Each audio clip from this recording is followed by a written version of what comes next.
Sa Lipa, Batangas naman, inireklamo ang isang mag-asawa dahil umano sa kanilang multi-billion investment scam. Nangako raw mga ito nakikita ng malaki kapag nag-recruit ng maraming miyembro sa kanilang kumpanya. Narito po ang aming eksklusibong report.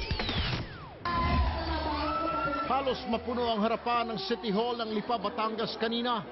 Inireklamo nila ang mag-asawang Arnel at Juvel Gaser na may-ari ng One Dream Networking o investment company.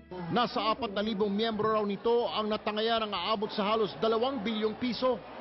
Kaya dumulog na sila sa mga otoridad.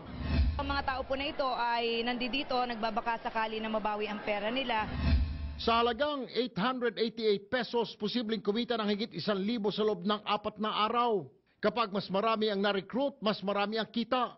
Posible pang umabot hanggang 27,000 pesos na pwedeng ipasok sa isang araw at may balik na higit 40,000.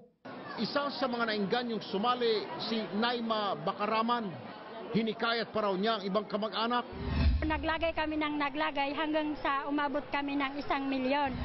Noong una raw ay nababayaran sila pero nitong nakaraang linggo hindi na raw nila makontak ang mag-asawang Gaser. Sabihin mo kay Tita Linda. Maya-maya nakontak ang biyena ni Arnel Gaser na si Linda. May mga naiwan daw na blankong cheque si Gaser at nakapag-withdraw ng 5 milyon. Ito raw ang paunang bayad sa mga sumali.